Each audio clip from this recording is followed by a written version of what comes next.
Ahead of this Saturday's gubernatorial election in Rivers State, governorship hopeful and candidate of the National Rescue Movement, NRM, High Chief Sobomabo Jackrich, has charged the leadership of the NRM in the Gema local government area to be more proactive, committed, and result-oriented. Jackrich tasked party leaders to own the rescue project by redoubling their efforts and commitment towards the task ahead of occupying Brick House after March 18, 2023. Joining us now from Rivers State is High Chief Sobomabo Jackrich, the governorship candidate of National Rescue Movement NRM in Rivers State. Jackrich is also a former chairman of the NDDC COVID-19 Palliative Distribution Committee and a one-time caretaker committee chairman of Asari Toru local government area of Rivers State. Good morning and welcome to the show, High Chief Jackrich. Good morning. Well, good morning. You're welcome. Good morning. Thank you, Chief Jackrich, for joining us. I mean, you are known as a Wike man. It was under Wike that you became caretaker committee chairman of Asari Toru local government area, and then you fell out with him. Now you say you want to succeed him and you want to rescue Rivers State. What exactly do you want to rescue? And secondly, you are a Calabari man. We had Asari Dokubo on this program not too long ago. Asari Dokubo was saying, look, out of all the Calabari men who are running for governor, he thinks that Tonye Cole is the best man. Tonye Cole has also called on other Calabari men in the race to drop their ambition and support him.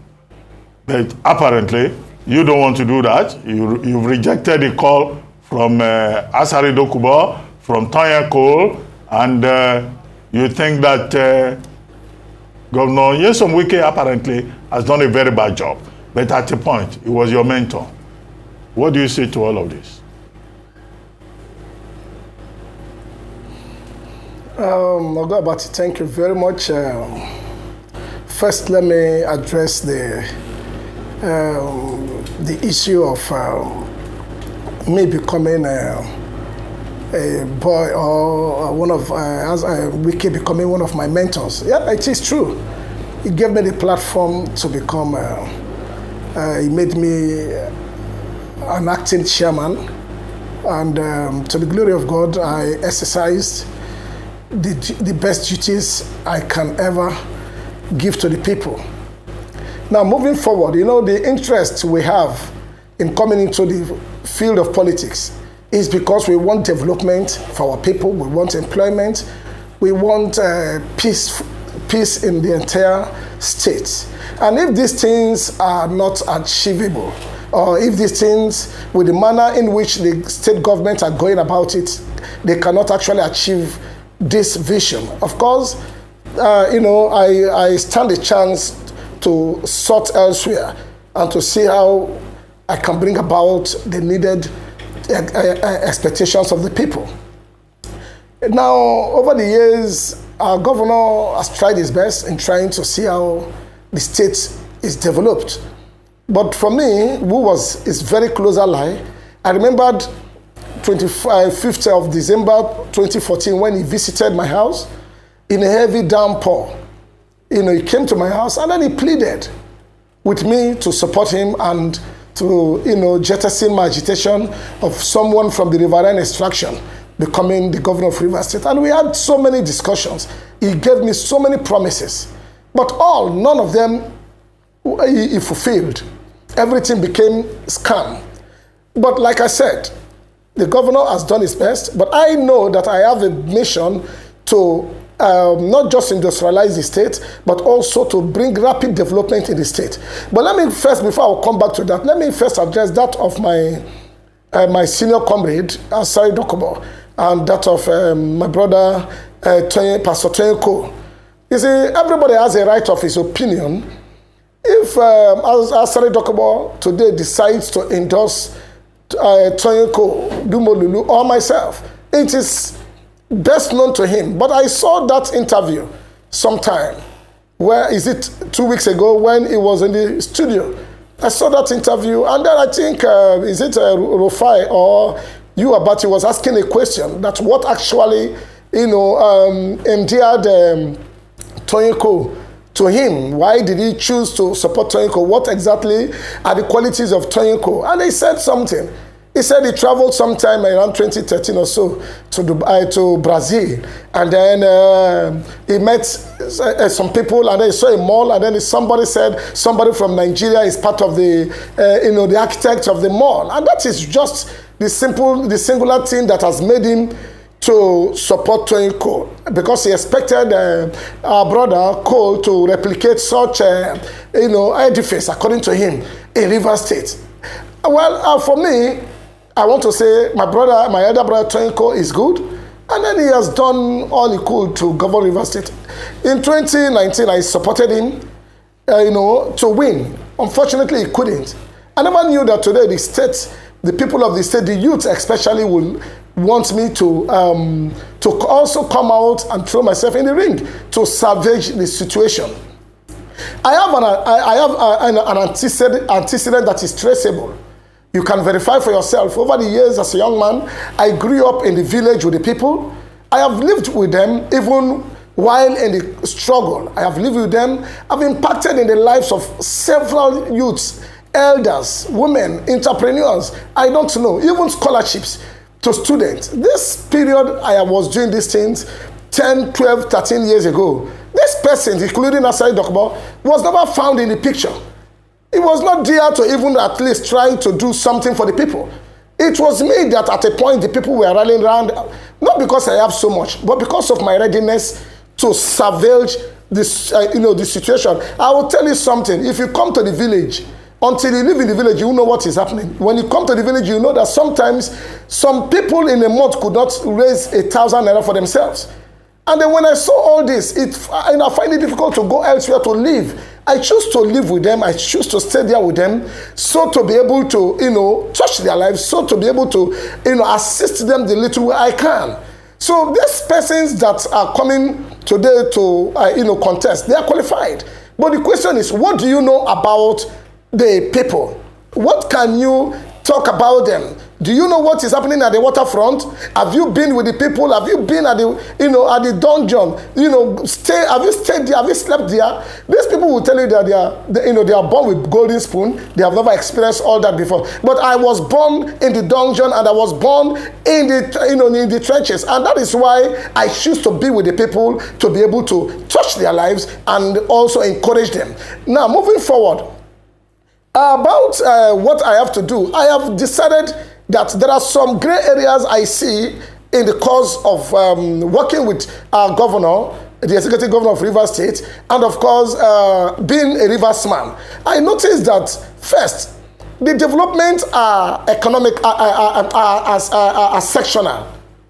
There's sentiment in the development of Rivers State. Secondly, I also understood that Rivers State lacks a functional factory. As I speak to you, I stand to be corrected. There is no place in Rivers State that today you can say this is an industry that produces even the thread. There is nothing. There is no such thing in the state. And so these are some of the problems that I saw, that I said, okay, when I come into power, if God give me the privilege, I will first of all give what you call industrialization.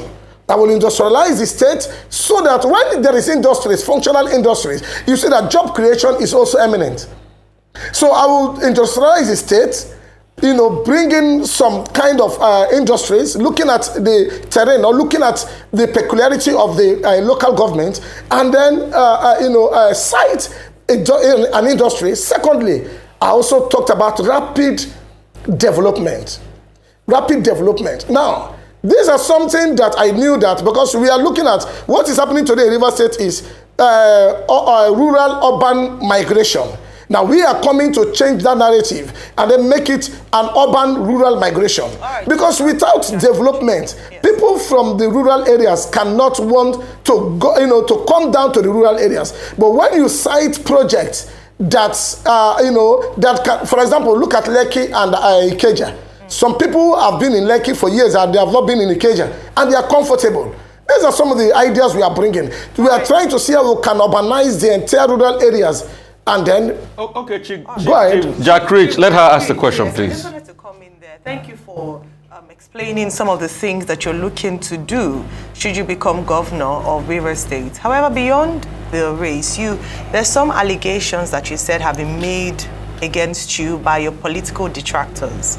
In fact, you said they used the same ploy in 2019 to try to take away the focus from you or to stop you from running to becoming governor. You held a press conference where you spoke about this and you said that you were calling the attention of security agencies to address this matter so that they do not succeed. I'd like you to speak on this matter and perhaps if the calls to security agencies have been heeded, if there's anything that has been done in terms of this fabrication, as you put it, by your political detractors. You say you know them. Perhaps do you want to talk about this? Oh, yeah. There is nothing hidden under the sun. You know, recently, we are not happy with the outcome of the immediate past presidential election in Rivers State in particular. For me, let me talk from my end. I am from Kalabare in Asato local government area. And I stood my grounds to clarify that in my local government, even though I have reports from other local government areas, being a contender, in my local government, I noticed that the winner of my local government was an LP candidate.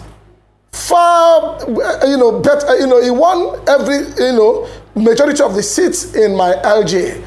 But all of a sudden, everything turned around to be something else. And that's, gave me a concern.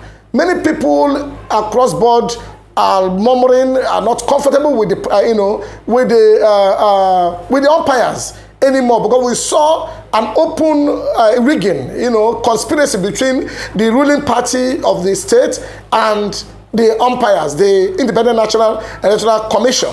Now that gave me the concern, a worry, to say, okay, if this thing can be done like this in this election, it means that gubernatorial election, we have lost hope. In fact, people are saying they are not going to come out to vote because their votes will not count.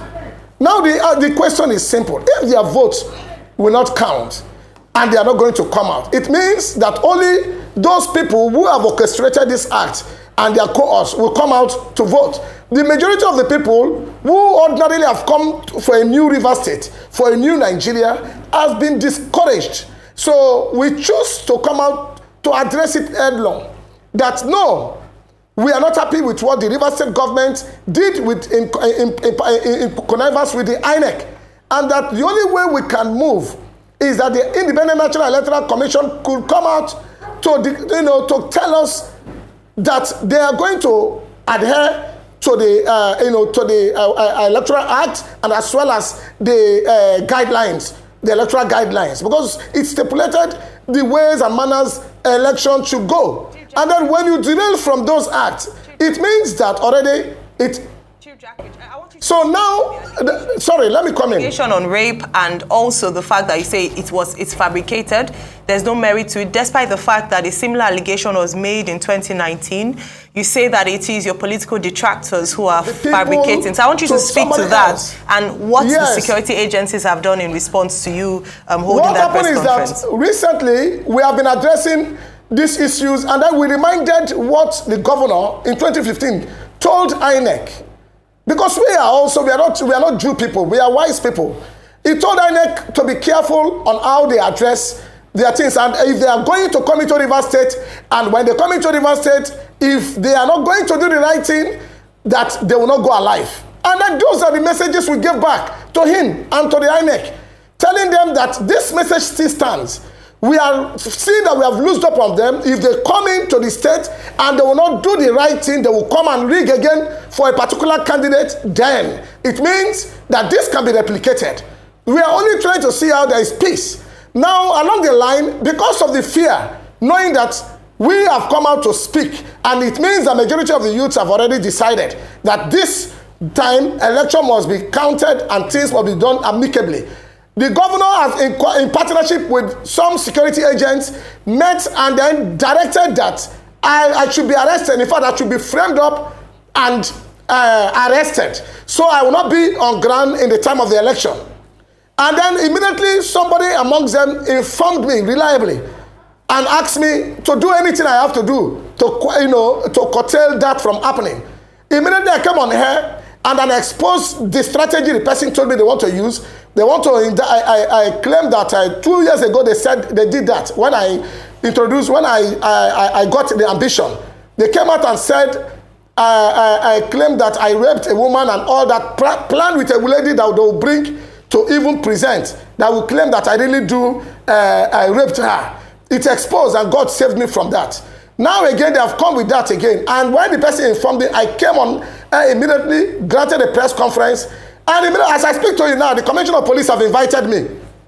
As I speak to you, the letter is with me. The Commissioner of Police invited me that I should appear. And this is coming even after I have gotten the information that the governor has partnered with some security agencies and then to see how they can arrest me and take me away from circulation so that the election, they can have a free, they can have their free way of rigging the election, manipulating the result of the election. So this is why I came to raise alarm, to inform the general public that the governor is at it again. And this time, he wants to do a different thing. Okay, Mr. Jackrich, apart from this rape allegation, which is a very serious allegation and which you still need to, explain more to clarify, it's also the fact that in 2008, you were arrested for militancy and you only got through the amnesty program. And that's what some of your detractors say about you, that you were an ex-militant, that you went through the amnesty program, that it took many concerns and many, petitions being written by the then head of men, spokesperson of men, Sobomabo, then for you to be released through that amnesty program. So these are the things they're bringing about your past, that you were a militant person, you were a militant in the past, that while all of a sudden, the same state you fought against so badly to scuttle, why all of a sudden do you want to lead the state now? These are some allegations some of, you might call them your political distractors, are putting up against you. What would you say to your militant past? Well, I don't know what you mean by I'm a militant. I'm an activist. I'm a freedom fighter. I'm an agitator. I'm not even an ex-militant. I'm an agitator. Till this day, I am fighting. What am I fighting for? I'm fighting for change, genuine change. I'm fighting for infrastructural development in the region, not just in River State. Moving forward, I am not such a militant that was evil. I cannot find me, get me involved in some kind of, vices that is not, wise. But now, because I was given amnesty, number one, it means that I have the right to function. In several states, there are some persons who are also ex-militants that are today members of the State Assembly and other parts. In fact, this government made me a local government chairman. I was also fortunate enough to be the chairman of COVID-19 palliative distribution. What are you telling me? If I have these ideas and I do these things well, why will I now? Why will you now be grading me as a mere militant? The man who spoke on the who you attend this thing, Asari Dokubo, was still part of us. So did he speak like an illiterate or like a militant? We fought because we knew what we are going for. We want to be recognized in the Nigerian state. There is no way Niger Delta will be contributing the major part of the GDP of Nigeria, and yet we are being underdeveloped, we are being marginalized. Okay. This is what compelled us to go into armed struggle, to get the attention of the federal government. Now that we have the, Mr. now Jackrich, that we had the attention of the federal government. Papa. Yes. Egberi Papa. Yes, I'm with you. They are making. The point they are making is that your access to violence from your militancy days have not left you. And that's why, based on the last question asked, that once you raised an alarm that you were going to scatter things, the state was on tenterhooks because they know that you have access to violence. You said you were not a violent person, but the civilian the JTF arrested you in 2008 when they made a peace overture to you and you came and you were arrested. And the words around them was that you've got the great clout in your state. And that's why your detractors are shouting that once you said you were going to challenge this, they became scared. Rufai. What will you say to all of that, sir? Rufai. Egberi Papa. Listen to me. I enjoy you. The truth is, I am a peace-loving man. I am a peace classicist, and I have always been in a peaceful mission. Verified from Rivers people, leave the politicians.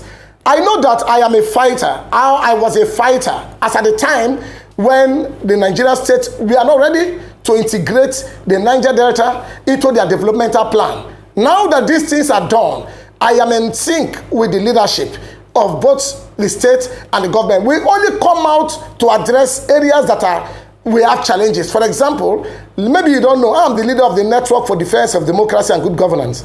We are non-violent organizations that are advocates of good governance. Now, over the years, we have been standing to resist policies that are wrong, and then applaud when the government introduce policies that are good with the people. And so if you're telling me because I was a fighter, Wike himself was a motorbike boy who was found, who over the years have been, we have the records of all of them. But today we have my brother also at the National Assembly. Violence is not what we want. We want peace. And we want development. We want things to be done right. Are you telling me that INEC has come to Rivers State to do what they did now? I overheard you the other time talking about your disgruntledness, about the election. And INEC did this in my state. And you said because I spoke, it means I'm a violent person. The governor that has employed youths with arms to across the state. Yesterday they kidnapped one candidate from Omoko, from Onelga, who in fact is going to succeed because they offered him money and he refused. Finally they went to kidnap him, an accord candidate of the state assembly too. So now this kind of things, the government have resorted to go into intimidation and violence against the people of Rivers State. And because I stood up to speak against it, it means that I have come out to make violence. We know what the governor is involved in. We knew the level he has. Okay, the question is, you have all the people to yourself. Why are you still scared? Let us do free, fair, and credible election. Egberi Papa, what is the governor involved in? Tell us what he's involved in. The governor, haven't you heard about the election, the past election in 2019? Several persons died in Akukutoro local government, over 30 persons. Several local government areas. These are not something I was not one of them. So we know that the governor is at the extreme. He can do undo. But the truth is, he has all the monies he has, according to him, he has the people to himself. Let us do what they call free, fair, and credible election.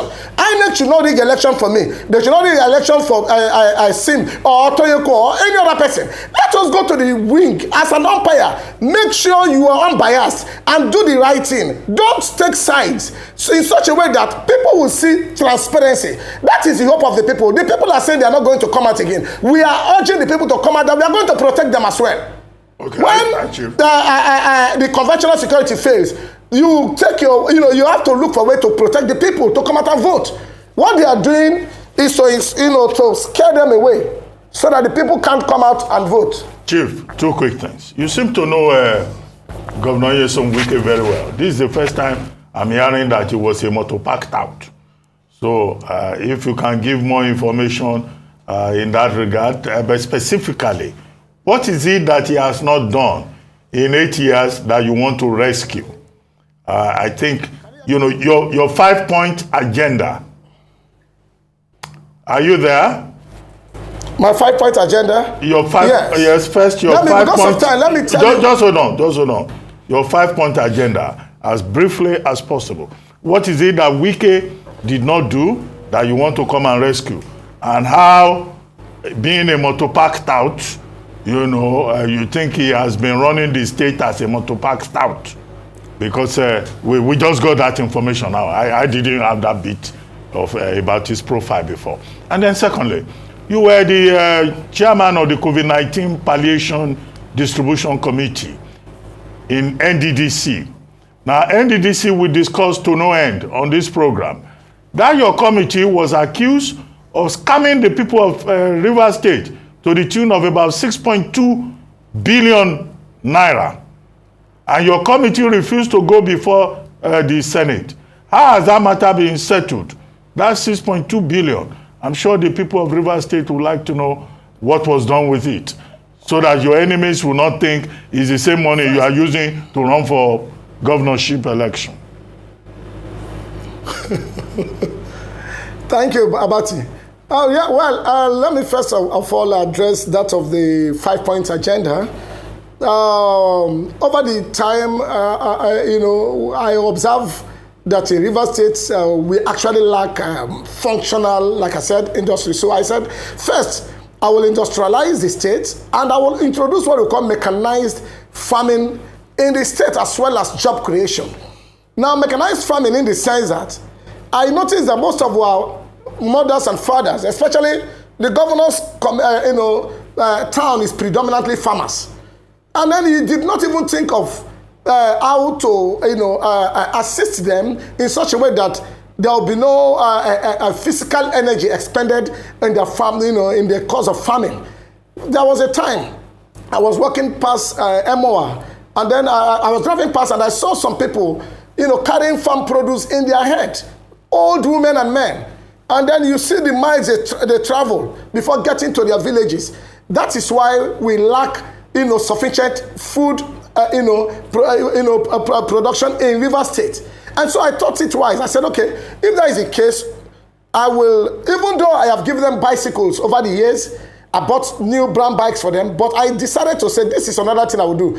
I'm going to see how I will bring in, mechanized way of farming, tractors, and all those things that will aid them to toil the ground or to till the ground, and as well as planting.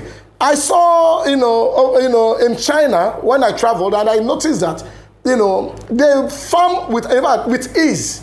And these things can be replicated. These are the kind of things to be replicated in our state. And by the time you don't spend much money. You only do what they call partnership. And then before you know yourself, you bring the people into the state to teach the farmers how to use it. And before you know, it will be something that is a common thing that is moving forward. I said job creation. I have a big idea. Now, if you notice that companies owned by River State government, companies owned by Rivers government, or in trying to maybe keep the state busy, and they don't achieve it. They fail, most of them. They fail because the companies are owned by the government. For example, the Shanghai Fish Farm and the Rizzo Palm and all of that. They failed because the government were unable to concentrate and to devote time to to grow it. And now this is something we have because of time. So this is what we have. I said, I have come with an idea, and I call it a model, where by God's grace, if I'm given the mandate to govern the state, I will launch a company that will manage the entire companies of owned by River State government. I call that River State Investment Management Company. Now, this company will be responsible for all Rivers assets, especially companies. So, now you will see that it will be easy for the companies to access fund, maybe in the stock market or with a public-private partnership, in a way of bringing fund to develop this, to finish the project without government interference. It will now expedite development, rapid development in the state. If you go to the Chinese, if you go to China, you see that the Chinese government has companies like this, which helps them to secure funding for big economic development projects and infrastructure, even when the government has no fund to execute those projects. So if you give this, if you bring out the project and introduce this company, you now form the board of directors of this company and let them solely operate themselves. And by that way, you will see that the projects that have been moribund and all whatever project that the government seem to desire to do will be handled by this company, the Riverside management company. Okay, Chief. They will be handling it by themselves without the interference of the state government, and they can even source a fund in the stock market, and then they will still do whatever they want to do. So in a way, it will not affect the government. Yeah. Chief Jackrich, sorry to interrupt you. If you can hear me, let's take a quick break, and then when we come back, we'll return to you, and then the conversation will continue. Thank you for staying with us. We'll be right back.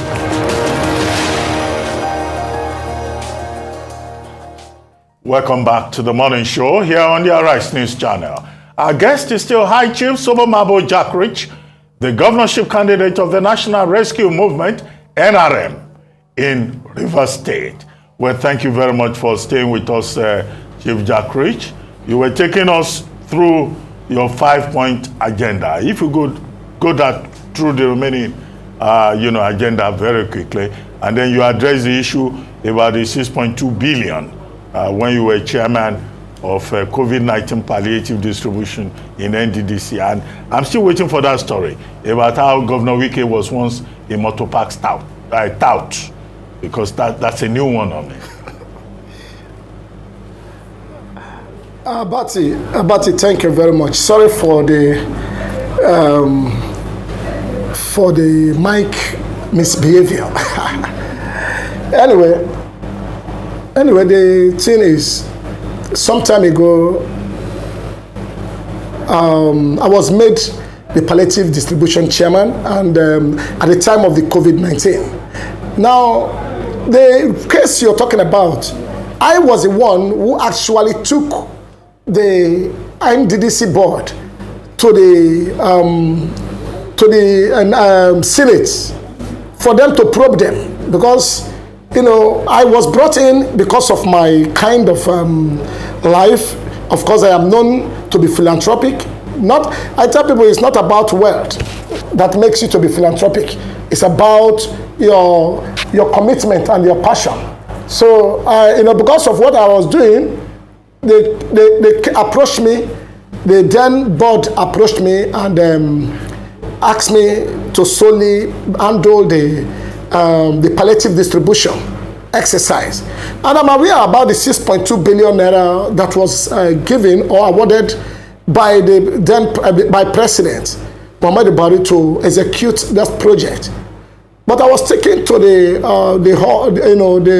warehouse where the food ordinarily were stored, and I saw that the food I am seeing in the warehouse cannot be, cannot go even half of the Niger Delta region, and it is not, you cannot assess it as though it is as the amount of money we are hearing about. And I called them to order. I said, look, this food here cannot go anywhere. Well, I thought it was 6.2 billion. Where are the foods? And they were trying to lure me into understanding them. So I told them, no, that is not what. The Niger Delta State is aware that I am the person in charge. And I wouldn't want them to question me, and I cannot answer the question. You cannot come and use my face to distribute palliatives, and everybody is believing.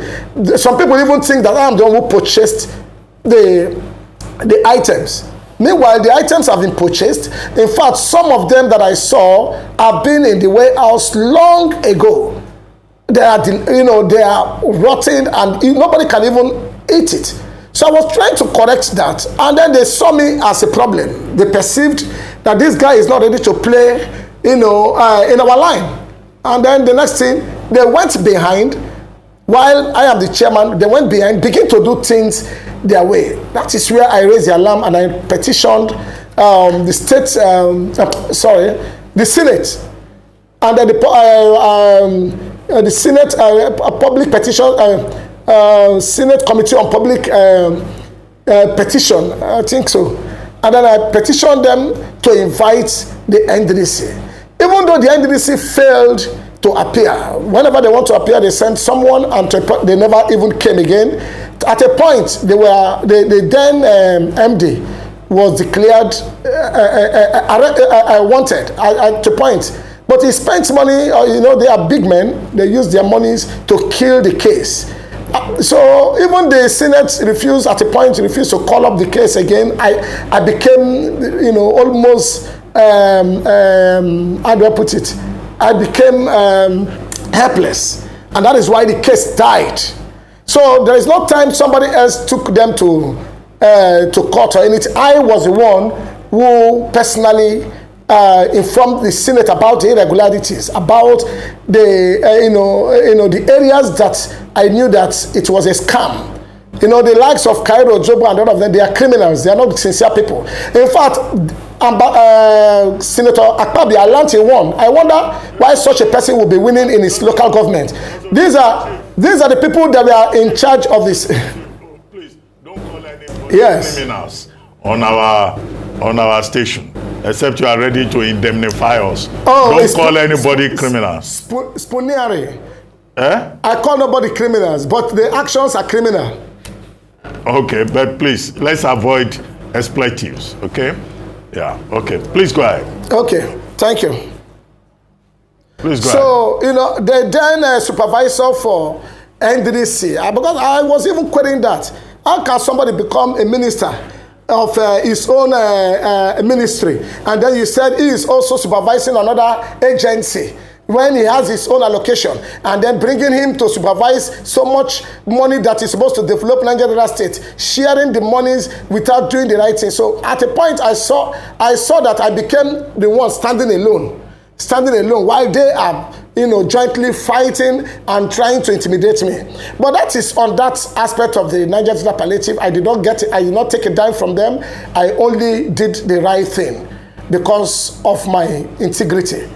Like I said, in River State, we know ourselves. There is nobody who do not have a wrong past. Everybody has one past or the other. But it is your ability to turn from the wrong ways and then begin to redirect your energy into positive actions. In River State, people can attest to the fact that I have been very proactive. I have been very resilient. I have been very sincere when it comes to leadership and my advocacy mission.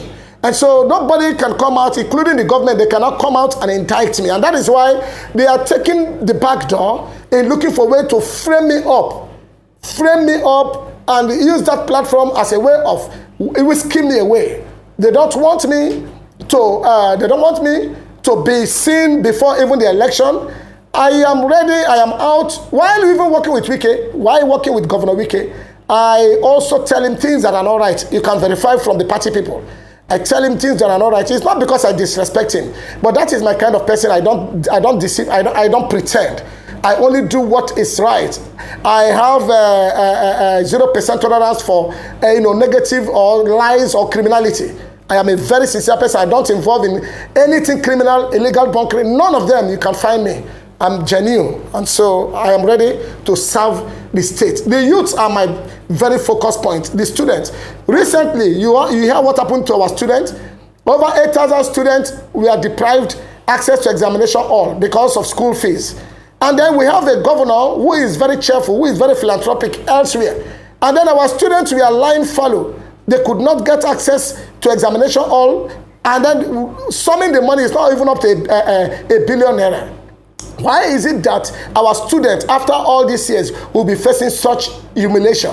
These are some of the reasons why we said we are going to review and revive the school architecture, and then see how we can, also go into their welfare, look at it very well, and give them welfare packages that can, encourage the lecturers and the students as well to be functional. We are also going to make sure we revive that bursary that the present government has said bursary is not important. Of course, bursary is very, very important because he is also a beneficiary of bursary to my investigation. So these are some of the things we are going to address. The health sector is dilapidated. Most of the things you see on the screens are are just gimmicks, are just scam. There is no functional health sector that can look at the rural areas. People are dying, in their numbers. Just recently, there was a fire outbreak in Rumekwe. Yeah, just how many days ago, there is another fire outbreak in Oyime Market. These are some of the reasons why we said we are going to introduce what we call firefighting stations in strategic points of the state, especially in these major market areas.